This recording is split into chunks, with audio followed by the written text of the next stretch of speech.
Master minds commerce చదవాలనుకునే 10th inter విద్యార్థుల తొలి ఎంపిక. వెల్కమ్ టు సుమన్ టీవీ, నేను విజయ్. సో కోనసీమ జిల్లాలో జరిగినటువంటి ఒక ఉదంతం, ఒకే మహిళ 2 ఏళ్ల వ్యవధిలో 12కు పైగా పెళ్లిళ్ళు చేసుకుంది అంటూ కొంతమంది వ్యక్తులు కుటుంబాలతో సహా వెళ్ళి పోలీసులను ఆశ్రయించారు. పోలీసులకు చెప్పినటువంటి క్రమంలో కూడా ఏంటంటే తమ భార్యతో విభేదాలు ఉన్నప్పుడు 498A కేసులు ఉన్నప్పుడు కుటుంబంతో విభేదాలున్న మగవారిని టార్గెట్ చేసుకునే ఆ మహిళ నీలిమ అనేటువంటి ఒక మహిళ దాదాపు 12 మందిని పెళ్లి చేసుకుంది, కోట్ల రూపాయలను గుంజుకొని పారిపోతుంది అనేటువంటి ఒక కంప్లైంట్ ఇచ్చారు. సో చాలామంది కూడా కావాలనే తన మీద ఇలాంటి ఆరోపణలు చేస్తున్నారు, ఫేక్ న్యూస్ చేస్తున్నారు, స్ప్రెడ్ చేస్తున్నారు అంటూ కూడా ఆమె మీడియా ముందుకు కూడా రావడం జరిగింది. అసలు ఏం జరిగింది, నిజంగానే 12 పెళ్ళిళ్ళు జరిగాయా? సో ఆమె ఏం చెప్తుంది, వాళ్ళ ఆరోపణలు నిజమా కాదా మాట్లాడదాం. మనతో పాటు ఎక్స్క్లూజివ్గా సుమన్ టీవీ ఎక్స్క్లూజివ్గా లైవ్ కాల్లో ఎవరైతే నీలిమ ఉన్నారో నీలిమతో మాట్లాడే ప్రయత్నం మనం చేద్దాం. నీలిమ గారు నమస్తే అండి. నమస్తే అండి. నీలిమ గారు డైరెక్ట్గా పాయింట్ అడుగుతున్నాను. వాళ్ళు నేరుగా ప్లకార్డ్స్ కూడా పట్టుకొని పోలీస్ స్టేషన్ ముందు, అక్కడ బిల్డింగ్స్ ముందు కూడా ఆ ఫోటోలు కూడా సోషల్ మీడియాలో వైరల్ అవుతున్నాయి. వాళ్ళు నేరుగా మీ ఫోటో అలాగే మీ అమ్మగారి ఫోటోలను పట్టుకొని ఇలా మోసం చేస్తున్నారు, 12 మందిని మోసం చేశారు, సాఫ్ట్వేర్ ఇంజనీర్లు అలాగే డబ్బున్నటువంటి వ్యక్తులే వీళ్ళ టార్గెట్, ముఖ్యంగా భార్యలతో గొడవ ఉన్నటువంటి భర్తలే వీళ్ళ టార్గెట్, 498A కేసులు అలాగే విడాకుల కేసులు కోర్టులో ఉన్న వాళ్ళే వీళ్ళ టార్గెట్, ఈమె టార్గెట్ అంటున్నారు. ఏమంటారు మీరు? అదంతా అయితే కంప్లీట్ గా ఫేక్ న్యూస్ అండి. 12 మంది అంటే ప్రెసెంట్ నా ఏజ్ వచ్చేసి 21 ఇయర్స్. 21 ఇయర్స్ కి సెకండ్ మ్యారేజ్ అంటే ఆల్మోస్ట్ అందరికి 40 అబోనే ఉంటాయి. 21 ఇయర్స్ ని ఆ సెకండ్ మ్యారేజ్ వాళ్ళు ఎలా చేసుకుంటారండి? 12 మంది, అది కూడా 2 ఇయర్స్ కి. మేము కేసు ఫైల్ చేసి, అసలు జరిగింది ఏంటంటే 2023లో నాకు ఈ మ్యాచ్ వచ్చిందండి. అతను పాస్టర్, పాల్గొల్లుకి చెందిన పాస్టర్. అయితే 2023లో వచ్చినప్పుడు నా ఏజ్ అప్పుడు 20, జస్ట్ 20 అంతేనండి.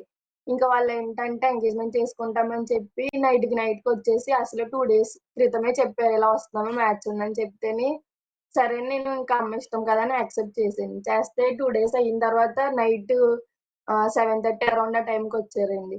వచ్చేసి ఇంకా మేము మీ మమ్మీతో అన్నీ మాట్లాడేసాము. నీకు ఇంకా మీ మమ్మీ ఇష్టమే కదా అని చెప్తే, సరే ఇంకా అమ్మకి ఇష్టమే కదా అని చెప్పి నేనే యాక్సెప్ట్ చేయడం జరిగింది. అయితే ఇంక అప్పటికప్పుడు ఎంగేజ్మెంట్ చేసుకున్నారు. ఈ లోపల మమ్మీ వచ్చింది. మమ్మీ తాతయ్య గారికి హెల్త్ బాలేదని చెప్పి గవర్నమెంట్ హాస్పిటల్‌లో కూడా జాయిన్ చేసిందండి. ఇంకా టైంకి వచ్చేసి అన్నీ చెప్పేస్తే ఇంక అంతా ఓకే అయిపోయింది. వాళ్ళ సైడ్ నుంచి వచ్చిన పంతులు గారు ఒక అతను ఉన్నాడు. ఆయన అయితే ఈ పాలకొల్లుకి చెందిన పాస్టర్ ఎవరైతే ఉన్నాడో ఆయన పేరు గుర్రం బెర్నీష్ అండి. వాళ్ళ నాన్నగారి పేరేమో గుర్రం బాబ్జీ, వాళ్ళ అమ్మగారి పేరు జీవి రాజేశ్వరి. ఇంకేం చేశారంటే, ఈ అమ్మాయి మాకు బాగా నచ్చిందండి, మేము పెళ్లి చేసేసుకుంటాము అంటేని ఆళ్ళ బంధువులతో మాట్లాడిచ్చి రేపే అంటే ఇప్పుడు వాళ్ళెప్పుడు ఆగస్టు 22 వచ్చారు. వాళ్ళెలా అంటే ఇంకా 23నే పెళ్లి చేసుకుందాం అన్నట్టుగా మాట్లాడారు. మా అమ్మ అయితే ఏమందంటే అండి, ఉన్నది ఒకే అమ్మాయి అండి, ఆళ్ళెలా చేసేస్తాము, ఇంకా అందరికీ చెప్పుకోవాలి కదండీ అంటేని, ఇంకా మా సైడ్ పంతులు గారితో సెప్టెంబర్ 6కి పెళ్లి అనుకున్నామండి. అయితే ఏమైందంటే ఈళ్ళు మళ్ళీ ఆగస్ట్ 26 వచ్చి, మీరెలాగో పెళ్లి సెప్టెంబర్ 6 అనుకుంటున్నారు కదమ్మా, మేము మా అమ్మాయిని ఇప్పించుకోవడానికి ప్రదానం పొందేస్తామని చెప్పన్నారండి. వాళ్ళు క్రిస్టియన్స్ చెప్పాలంటే, మేము హిందూస్. వాళ్ళింకేంటంటే పెళ్లి కుమార్తె పెళ్ళికొడుకు ఎవరైతే ఉన్నాడో గుర్రం బెర్నేసి ఆయనేంటంటే, నేను గుళ్ళకి గట్టా ఎళ్తాను, నిన్ను గుళ్ళకి గట్టా అసలు ఇబ్బంది ఏం పెట్టను, నేను చదివిస్తాను, ఇంకా మీ తమ్ముడిని కూడా నేను చూసుకుంటానంటే, సర్లే ఇంకా ఏముందిలే అని చెప్పేసి గుళ్ళకి కూడా ఓకే అన్నారు. మిమ్మల్ని వాళ్ళు ఇష్టపడ్డారా, మీరు ఇష్టపడ్డారా? అవునండి. వాళ్ళు ఇష్టపడ్డారండి. అతనే ఫోర్స్ ఇష్టపడ్డాడు. చేసారు ఓకే. చెప్పాలంటే. అవునండి. ఇంకా ఫోర్స్ చేత్తేని సర్లే ఇంక చేసుకోవాల్సిందే కదా, తమ్ముడిని నన్ను చదివిస్తానంటున్నారు కదా, ఇంతకు మించి ఏం కావాలి, మమ్మల్ని నా కుటుంబాన్ని చూసుకుంటే చాలు. ఎందుకంటే నాకు ఫాదర్ లేరండి. ఇంకా నా తల్లికి నేనే, మా తమ్ముడికి నేనే సపోర్ట్‌గా ఉండాలి కదా అని యాక్సెప్ట్ చేశానండి. సెప్టెంబర్ 6న పెళ్లనుకుంటే ఈళ్ళు ఆగస్ట్ 26న నా బర్త్‌డే రోజున వచ్చారండి. ఆ రోజు కాలేజ్‌కి కూడా ఎళ్ళాను, సమ్ ప్రాజెక్ట్ వర్క్ ఉంటే. ఇంక ఈళ్ళు ఆఫ్టర్‌నూన్ వచ్చారని అమ్మ కాల్ చేస్తే సరే అని చెప్పి ఇంటికెళ్ళానండి. ఇంకా అలా ఈవినింగ్ వరకు ఉండిపోయారు. ప్రదానం పొందేస్తానన్నారు కదా అని ఒప్పుకున్నానండి. ప్రదానం పొందితే ఈళ్ళేం చేశారంటే, అది కూడా మా ఇంట్లో నా బెడ్‌రూమ్‌లో అండి. బెడ్‌రూమ్‌లోనే ప్రదానం పొందని చెప్పి మెడలో తాళి కూడా వాళ్ళ సాంప్రదాయం అని చెప్పి ప్రదానం పొందుతో పాటు తాళి కూడా కట్టేశారండి. మా అమ్మగారొచ్చి అడిగితే, ఏంటండి ఇదని అడిగితేని, ఇంకెలాగో మీరు చేసుకుంటానంటున్నారు కదండీ, సాంప్రదాయబద్ధంగా సెప్టెంబర్ 6న చేసుకోండి. మేమైతే ఇప్పుడు చేసేసుకున్నాం కదా! ఇంకా మా అమ్మాయి అనిపించుకున్నట్టు మాలో పెళ్లి కూడా అయినట్టు అని చెప్పేసి వాళ్ళ చర్చ్‌లో ఇప్పుడు ఎలా మంత్రాలు ఐ మీన్ నార్మల్‌గా ప్రేయర్ ఎలా చేస్తారో అలా ప్రేయర్ చేసేసుకొని ఇంట్లోనే ప్రేయర్ చేసుకొని పెళ్లయితే చేసేసారండి. ఆ తర్వాత ఏంటి సెప్టెంబర్ 2 నన్ను పెళ్లి కూతురిని చేయడం, బోనం వేసుకోవడం అన్నీ జరిగినాయండి. అయితే వాళ్ళ ఫస్ట్ వైఫ్ ఎవరైతే ఉందో ఆవిడ పేరు నాకు సరిగ్గా తెలీదండి. ఆవిడ ఫస్ట్ వైఫ్ అమ్మకి కాల్ చేసి, "డివోర్స్ అవ్వకుండా ఎలా పెళ్లి చేసేస్తారు మీరు? అంటే ఇదంతా ఇప్పుడు తెలిసిందంటే ఆవిడకి ఐ మీన్ అతనికి ఫస్ట్ పెళ్లయిందని నాకు ఆగస్ట్ 26 పెళ్లయితే ఆగస్ట్ 28 తెలిసిందండి పెళ్లయిందని చెప్పి. ముందు తెలిసిందే. తెలీలేదండి. అయితే ఓకే. కంటిన్యూ ఆ! చెప్పండి. పెళ్లయిందని తెలీదండి. పెళ్లయిందని తెలియకపోతే ఇంకా అన్నీ అయిపోయిన తర్వాత ఇంక చేసేదేం లేదు కదా! అంటేనే ఆల్రెడీ మేము ఆళ్ళకి డివోర్స్ ఇచ్చేసాము. ఆవిడకి మాకేం సంబంధం లేదు. చాలా రకరకాలుగా చెప్పారండి. ఏంటి పెళ్లి స్టేజ్ మించే పెళ్లి కూతురు ఎళ్ళిపోయింది. ప్రేమించినోడి కోసమని ఒకరు చెప్పారండి వాళ్ళ చర్చ్‌లో వాళ్ళే. మళ్ళీ ఇంకొకళ్ళేంటంటే పెళ్లి జరిగిన సంవత్సరానికి ఎళ్ళిపోయింది, 6 నెలలకి ఎళ్ళిపోయిందని ఇంకొకళ్ళు చెప్పారండి. ఆవిడ మంచిది కాదని ఇల్లు వదిలేసుకున్నారని ఇంకొకళ్ళు చెప్పారండి. ఇంకా అయన్నీ ఫేక్ అని వదిలేసామండి. ఇంకో 6 మంత్స్‌లో డివోర్స్‌కి ఆల్రెడీ అప్లై చేసామమ్మా. డివోర్స్ కూడా వచ్చేద్ది. 6 మంత్స్ అని కూడా చెప్పలేదండి ఇంకా. ముందే డివోర్స్ పేపర్‌లు కూడా ఉన్నాయి. రెడీగా ఉన్నాయంటే, సర్లే ఇంక డివోర్స్ అయిపోయింది కదా! ఇంక చేసేదేముంది పెళ్లయిపోయింది కదా! అని చెప్పి మా అమ్మ కూడా యాక్సెప్ట్ చేసిందండి. అప్పుడు సెప్టెంబర్ 2 నైట్ వాళ్ళ ఫస్ట్ వైఫ్ ఎవరైతే ఉన్నారో ఆవిడ కాల్ చేసి అంటే తర్వాత అమ్మాళ్ళు ఎంక్వైరీ చేశారండి. చేస్తేని ఇలా పెళ్లయిందమ్మా. 2 పిల్లలు కూడా ఉన్నారు. ఒక పాప, బాబు ఉన్నారు. సేమ్ వాళ్ళ ఫోటోలు కూడా ఉన్నాయండి మా దగ్గర. వాళ్ళేంటంటే భయపడి ముందుకు రావట్లేదండి. అంటే ఇప్పుడు ఇతను ఇప్పుడు మొదటి ఎవరో భార్యకి ఇంకా విడాకులు ఇవ్వలేదంటారా? ఇవ్వలేదండి. వాళ్ళు కూడా కేసులని తిరుగుతున్నారు తప్ప వాళ్ళకి ఎవరు ఓకే. సపోర్ట్ మిమ్మల్ని చేయట్లేదండి. పెళ్లి చేసుకునే టైంకి మొదటి భార్యకి పెళ్లి చేసుకొని ఎంత టైం అయింది? మొదటి భార్యని పెళ్లి చేసుకుని ఎంత టైం అవుతుంది? ఎన్ని సంవత్సరాలు అవుతుంది? 14 ఇయర్స్ అలా అవుద్దండి. అంటే ఇద్దరు 4 పిల్లలున్నారు. సంవత్సరాలు. ఒకళ్ళు ఏజ్ 13, ఒకళ్ళు ఏజ్ 11. ఆ! సో ఆ! మీకు ఇప్పుడు మీరు పెళ్లి చేసుకున్నటువంటి ఆ వ్యక్తికి మీ భర్తకి ఎంత ఏజ్ గ్యాప్ ఉందండి? రెజ్యూమ్‌లో చెప్పడం అయితే 26 అలా ఉంటాయన్నారండి. బట్ అతనికి చెప్పడం అయితే 40 ప్లస్ ఉంటాయంట. మీ మినిమమ్ ఒక 15 ఇయర్స్ ఏజ్ గ్యాప్ అలా ఉంటదండి. ఓకే. సో మిమ్మల్ని ఎలా చూసాడు ఆయన? మిమ్మల్ని ఎలా అప్రోచ్ అయ్యాడు? అంటే మీకు ఆల్రెడీ ముందు పరిచయం ఉన్నాడా ఆయన? లేదండి. అసలు కంప్లీట్‌గా వాళ్ళ గురించి గాని, వాళ్ళ ఊరు గురించి గాని ఏం తెలీదు. మీడియేటర్స్ ఉంటారు గదండీ! పిల్లల పేరమ్మ అని చెప్పి. మాట్లాడి అక్క ఇతను చాలా మంచోడు, చూసుకుంటాడంటే ఆవిడకి అతనికి ఫస్ట్ మ్యారేజ్ అని ఆవిడకి చెప్పలేదండి. ఎంగేజ్‌మెంట్ అయిపోయిన తర్వాత చెప్పారంటండి. ఇలా పెళ్లయిందని చెప్పి. ఓకే. సో మీరేమన్నా కట్నం ఇచ్చారా? కట్న కానుకలు లాంటివి ఏమన్నా ఇచ్చారా? కట్నం బంగారు గట్రా పెట్టడం? మేము ఇవ్వలేదండి. లేదండి. సో ఆయన దగ్గర నుంచి ఏమన్నా మీరేమన్నా అవసరమైన అమౌంట్ ఏమన్నా తీసుకున్నారా? పెళ్ళికి ముందు గాని, మేమైతే పెళ్లి అవసరం తర్వాత గాని? అంటే అదే ఆగస్ట్ 26న అతని పెళ్లి చేసుకున్నారని చెప్పాను కదండీ బెడ్‌రూమ్‌లోని. ఆ రోజు ఏంటంటేని పెళ్ళికి గోల్డ్ కొనుక్కోండమ్మా అని చెప్పి వాళ్ళే మాకు రివర్స్‌లో 5,00,000 క్యాష్, 5,00,000 చెక్ కింద ఇచ్చారండి. నీలిమ 10,00,000 గారు ఇప్పుడు ఇచ్చారు. వాళ్ళు చేస్తున్నటువంటి ఆరోపణ ఇదే. మమ్మల్ని మేము హ్మ్. సమస్యలో ఉంటే, భార్యతో గొడవలుంటే 498 హ్మ్. కేసులు అంటే వరకట్న వేధింపు కేసులు, అలాగే విడాకులు తీసుకునేటువంటి కేసులు ఉన్న వాళ్ళని టార్గెట్ చేసింది. మా దగ్గర నుంచి డబ్బులు హ్మ్. గుంజింది అని వాళ్ళు ప్రధానంగా చేస్తున్నటువంటి ఆరోపణ. జనరల్‌గా ఎక్కడైనా కూడా వాళ్ళ పెళ్లి జరిగినప్పుడు కట్నం ఆడవాళ్ళు ఇస్తారు. సో మీరు పెళ్లి చేసుకునేటువంటి అవునండి. టైంలో కూడా మీకు తెలీదంటున్నారు. ఆల్రెడీ హ్మ్. ఐ మ్యారీడ్ పర్సన్ అని. పిల్లలున్న విషయం కూడా మీకు తెలీదంటున్నారు. దాచిపెట్టారంటున్నారు. సో అలాంటి టైంలో యెస్. వాళ్ళు మిమ్మల్ని కట్నం అడగలేనప్పుడు మీకు ఆ డౌట్ రాలేదా? మా మమ్మీ ఆళ్ళైతే మనీ అది ఏమి వద్దనే చెప్పారండి. కానీ ఈళ్ళేంటంటే ఇంక పెళ్లి చేసుకున్నాం గదండీ! తర్వాత ఖర్చులుంటాయి గదా! అని జెప్పి అన్నారు. అంటే తాతయ్య గారికి కూడా హెల్త్ బాలేదు ఆ టైంలో. గోల్డ్ కొనుక్కోండి మా సైడ్ నుంచి పెడుతున్నట్టు అంటే మేము అదే ఇవ్వాలని చెప్తే వినకుండానే ఇచ్చారండి. అయితే ఆగస్ట్ 26 నా బర్త్‌డే అయితే ఆగస్ట్ 28 బిలేటెడ్‌గా చేశారు. ఇంకా ఆ రోజు కాల్ చేసి మా అమ్మ ఆళ్ళకి, "అమ్మ క్యాష్ తీసేయండి అమ్మ మేము కొనుక్కుని అంటే మాకు మేముగానే పెట్టుకుంటాము. మీరొద్దండి. మాకు మేముగా ఇచ్చుకున్నట్టే బావుంటదని" చెప్తే, ఆ రోజు మార్నింగే క్యాష్ ఓకే. తీపిచ్చేసి మీరు క్యాష్ మా అవసరమని రూ. 5,00,000 క్యాష్ తీసుకున్నారు. తర్వాత ఏం జరిగింది? మరి ఎందుకు అహా! గొడవలొచ్చాయి? ఎందుకు విడిపోయారు? 10,00,000 తీసుకుంది. 10,00,000 తీసుకున్నారు. 10,00,000 మీరు తీసుకున్నారా? ఆ! ఆ! ఆళ్ళే ఐ మీన్ వాళ్ళేడు మాకేసారండి. ఆ! అకౌంట్‌కి. ఓకే. అకౌంట్‌కేస్తే అకౌంట్‌కి ట్రాన్స్‌ఫర్ చేశారు. ఆ! ఆ! 28కి మార్నింగ్ కాల్ చేసి, "అమ్మ మీరు క్యాష్ తీసేయండమ్మా. మేమే తీసుకొని మీ గోల్డ్ మేమే కొంటామని" చెప్తే, సరే అని ఇంకా అమ్మగారు ఏం చేశారు, ఇంకా నమ్మలేదండి వాళ్ళని. సరే మంచోళ్ళు కదా! మనకెందుకు ఆళ్ళే కొంటానన్నప్పుడు అని చెప్పేసి ఇంక అమ్మ కూడా ఓకే అని డబ్బులు తీసి ఆగస్ట్ 28 నా బర్త్‌డే రోజున ఈవినింగ్ కేకుని ఇంకా సంథింగ్ గోల్డ్ ఏదో తెస్తేని 12 గ్రాముల గోల్డ్. అది కూడా వాళ్ళది కూడా కాదంటండి. వాళ్ళ ఫస్ట్ వైఫ్‌ది. అది మాకెలా తెలిసిందంటే వాళ్ళ ఫస్ట్ వైఫ్‌ని కాంటాక్ట్ అయితే ఆవిడ ద్వారా తెలిసింది ఆ గోల్డ్ నక్లీస్. ఇంకా ఆ రోజు అమ్మ చెక్ ఇచ్చేసింది. క్యాష్ కూడా ఇచ్చేసింది. ఆ తర్వాత ఇంకా ఈవిడకి పెళ్లవ్వలేదని పెళ్లయిందని ఇంక ఇవన్నీ తెలిసిన తర్వాత ఇతను చాలా ఫ్రాడ్ అని, పాస్టర్ అండి ఈయన. లాయర్ చేశానని చెప్పాడు. ఎల్ఎల్‌బి ఏదో. మళ్ళీ సాఫ్ట్‌వేర్ ఇంజినీర్ చేశానన్నాడు. కంపెనీలో ఉన్నాడన్నాడు. తర్వాత ఎంక్వైరీ చేస్తే అతను చాలా ఫ్రాడ్ అని తెలిసిందండి. చర్చ్‌కొచ్చిన వాళ్ళని వేరే వేరే కంట్రీస్‌కి ట్రాన్స్‌పోర్ట్ చేస్తామని, పెళ్లి పేరుతో మోసం చేసి ఇలా చేస్తారని తెలిసిందండి. ఇంకా అమ్మ ఇంక వద్దు అంటే నార్మల్‌గా క్యాన్సిల్ చేసుకోవచ్చండి మాట్లాడి. కానీ ఇలాంటోళ్ళని ఏంటి ఇలా పోలీస్ స్టేషన్‌లో మీరు గట్టా తీసుకెళ్తేనే మోసపోయినప్పుడు ఆల్రెడీ మ్యారీడ్ అయిన పర్సన్ మిమ్మల్ని మోసం చేశాడని తెలుసుకున్న తర్వాత మీరెందుకు పోలీసులను ఆశ్రయించలేదు? బట్ మేము అందుకు వెంటనే వ్యతిరేకంగా, ఆయనకి అందుకు చెప్పాం. భిన్నంగా ఆయన మీ మీద కంప్లైంట్ ఇచ్చారు. కొన్ని ఫొటోస్ని కూడా అక్కడ చూడొచ్చు, ప్లకార్డ్స్ని కూడా పట్టుకున్నారు. కావాల్సింటే స్క్రీన్ మీద ఒకసారి ఆ ఫొటోస్ని ప్లే చేస్తే చూడొచ్చు. మీ బాధితులు అంటూ కొంతమంది మగవాళ్ళకి సంబంధించినటువంటి ఫోటోలను పేర్లతో సహా కూడా ఇచ్చారు. అంటే వాళ్ళకి కొంత అభ్యంతరాలు ఉంటాయి కాబట్టి వాటిని స్క్రీన్ మీద డిస్ప్లే చేయలేకపోతున్నాం. ఆల్రెడీ ఆ ఫొటోస్ కూడా మీ దృష్టికి వచ్చుంటాయి, మీ వద్దకు కూడా చేరుంటాయి. మరి యాక్చువల్‌గా వాళ్ళందరూ ఎవరు? దాదాపు నలుగురు మగ ఫ్రాంక్ వ్యక్తులకు సంబంధించిన, చెప్పాలంటే మగవారికి సంబంధించిన ఫోటోల్ని ప్లకార్డ్స్ పట్టుకొని మీ ఫోటోలతో సహా, మీ తల్లిగారు మీ ఫోటోలతో సహా కూడా వాళ్ళు అక్కడ ఆందోళన చేశారు, నిరసన తెలిపారు. దానిపై మీరేమంటారు?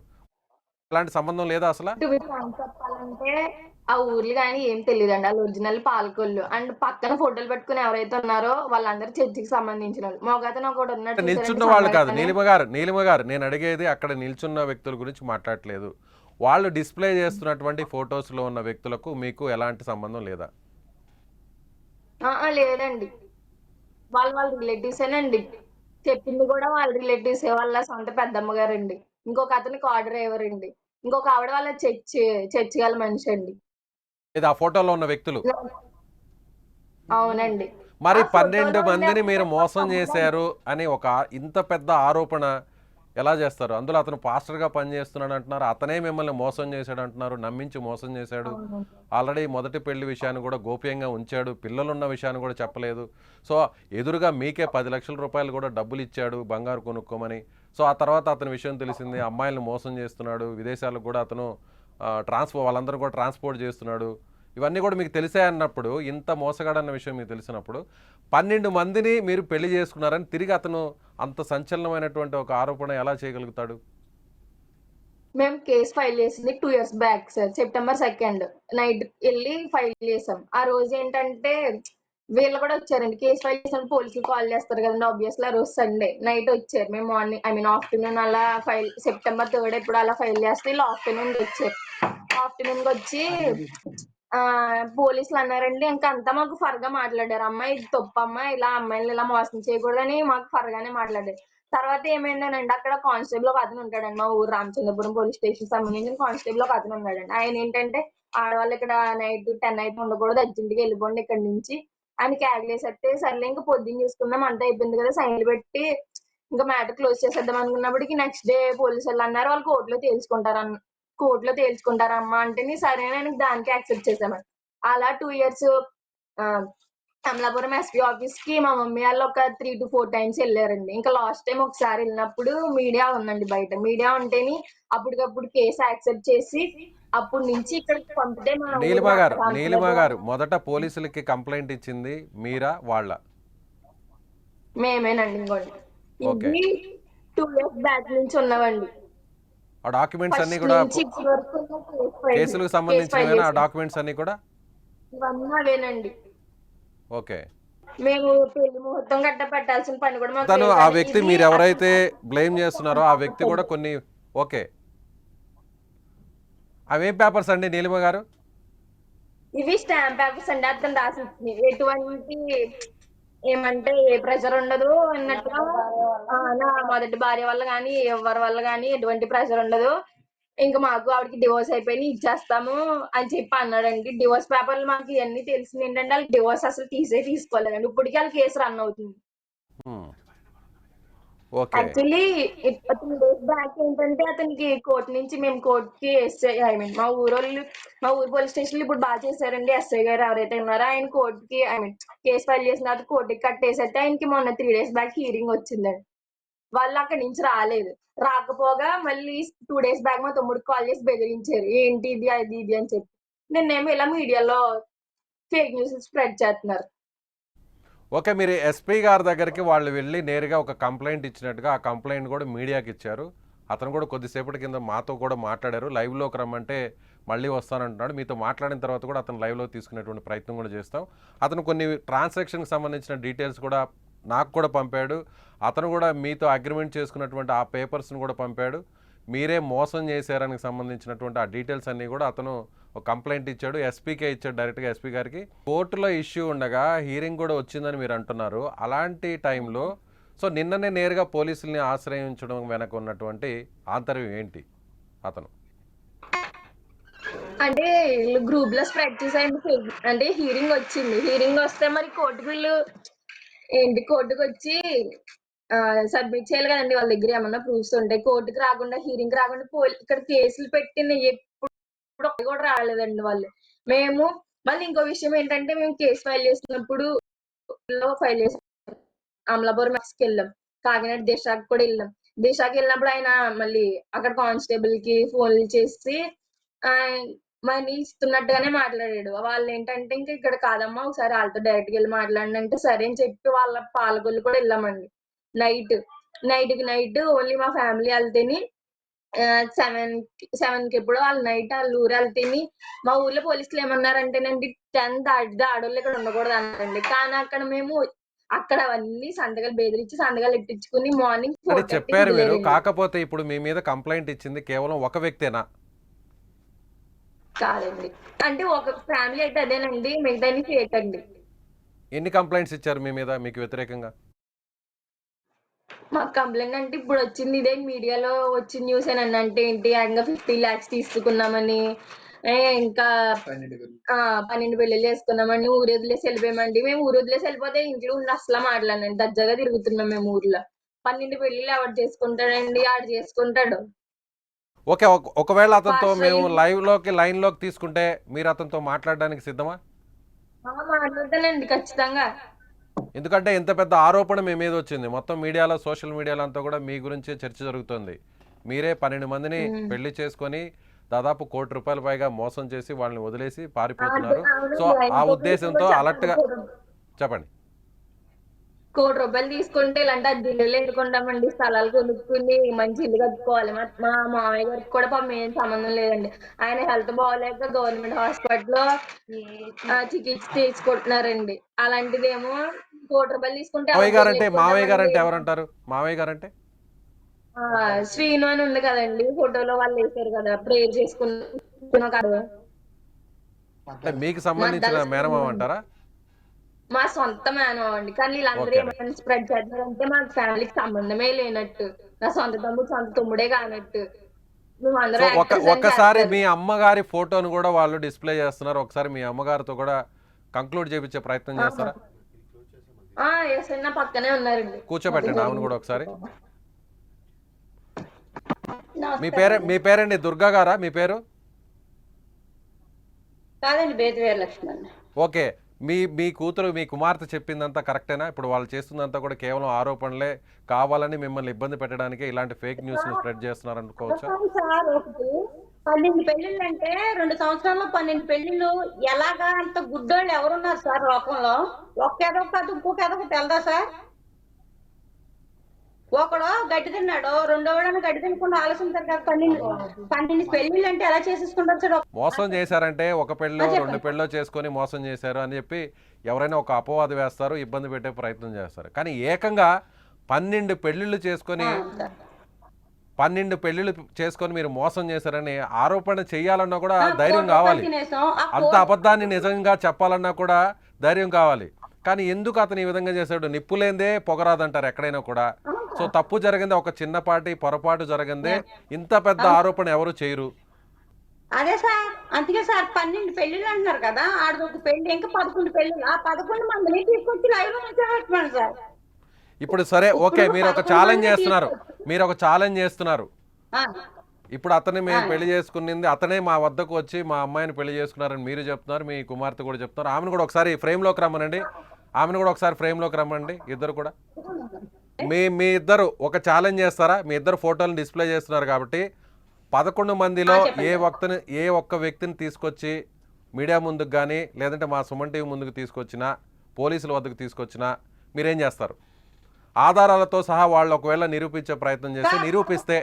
సరే సార్, మీరు చెప్పారు కదా 11 మందిలో వీళ్ళు తీసేసి ఆ 11 మందిలో ఏ ఒక్కళ్ళన్నా మా ఊరు రామచంద్రపురం పోలీస్ స్టేషన్ ఆడిని, ఆడి అమ్మని, ఆడి బాబుని, ఆడి వెనకాల ఇద్దరు పెళ్లిళ్ళు చేసుకున్నామని ఇద్దరు ఆడవాళ్ళు వచ్చారు కదా, మా ఐదుగురిని మా ఊరు పోలీస్ స్టేషన్ రమ్మనండి. అప్పుడు విత్ ప్రూఫ్లతో సుద్దా మా పాపని పెళ్లి చేసుకున్న తాళి కట్టిన ఫోటోలతో సుద్దాగా తీసుకొచ్చి నిజంగా సరైన వాళ్ళు వచ్చి నిలబెట్టమనండి. అక్కడే ఉద్యోగం చచ్చిపోతాం, లేకపోతే ఐదుగురిని ఇంకేమో మీరు చెప్పండి. మీరేమంటారు నీలిమ గారు, మీరేమంటారు? 12 మంది అన్నారు, తీసేస్తే ఇంకా 11 మంది ఉంటారు. 11 మంది ప్రూఫ్ సబ్మిట్ చేస్తే వాళ్ళు ఏం చెప్తే అదే చేస్తామండి. అయితే మాకు న్యాయం జరగలేదంటే మేము చచ్చిపోవాలి. ఈ రెండోది ఏం జరగదు. తప్పు సో అలాంటి తప్పు ఒకవేళ ఆరోపణ అపవాదం మీ మీద వచ్చింది కాబట్టి నిజం ఎప్పుడైనా నిప్పు లాంటిది. తప్పు చేసిన వాడికి ఎప్పుడైనా సరే శిక్ష తప్పదు, అది ఎవరైనా సరే.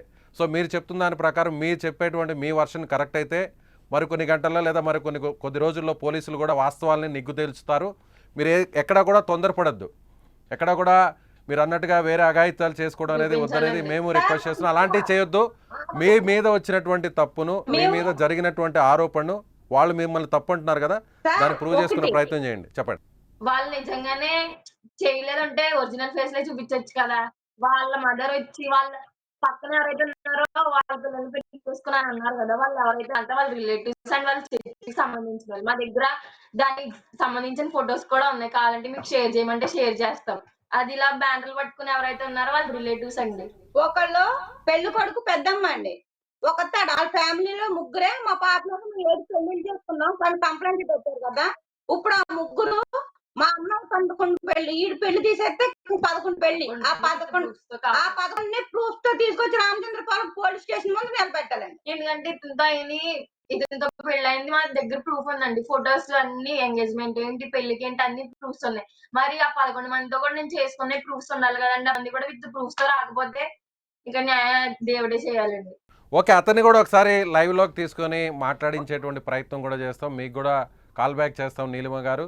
సో మీరైతే ఒక ఛాలెంజ్ చేస్తున్నారు, ఇది మాకు ఎలాంటి భయం లేదు, మేము తప్పు చేయలేదు కాబట్టి మాస్కులు కూడా వేసుకోకుండా మీడియా ముందుకు వచ్చాం, సుమన్ టీవీ ముందుకు వచ్చాం. వాళ్ళు కూడా తప్పు లేకపోతే మా మీద చేసినటువంటి ఆరోపణలో నిజం ఉంటే వాళ్ళు కూడా మీడియా ముందుకు రావాలి, వాళ్ళు కూడా సుమన్ టీవీతో మాట్లాడాలి. ఒకవేళ మాట్లాడితే మేము కూడా మాట్లాడడానికి సిద్ధంగా ఉన్నామని నీలిమ, వారి కుటుంబ సభ్యులు, ఆమె తల్లే, సోదరుడు కూడా చెప్తున్నారు. సో చూద్దాం నెక్స్ట్ ఏం జరుగుతుందో. నీలిమ చెప్పిన దాంట్లో ఎంతవరకు వాస్తవం ఉందో, తానే మోసపోయాను, తాను 12 పెళ్ళిళ్ళు చేసుకున్నాను అని వస్తున్నటువంటి వార్తల్లో ఎలాంటి నిజం లేదు, కావాలని ఒక ఫేక్ న్యూస్ని అతను స్ప్రెడ్ చేస్తున్నాడు. సో రామచంద్రాపురం పోలీస్ స్టేషన్కు ఏ వ్యక్తి అయినా సరే, అతను కాకుండా మిగతా 11 మంది ఎవరైతే భర్తలని చెప్తున్నారో వాళ్ళలో ఒక్కరిని తీసుకొచ్చి ఆధారాలతో నిరూపించినా సరే దేనికైనా సరే తాము సిద్ధంగా ఉన్నామంటూ నీలిమ ఫ్యామిలీ చెప్తుంది. సో ఈ వీడియో చూసిన మీకు ఏమనిపిస్తుంది? నీలిమ చెప్పిన దాంట్లో, నీలిమ కుటుంబ సభ్యులు చెప్పిన దాంట్లో ఎంతవరకు వాస్తవం ఉందని మీరు అనుకుంటున్నారు? మీ అభిప్రాయాన్ని కామెంట్ చేయండి.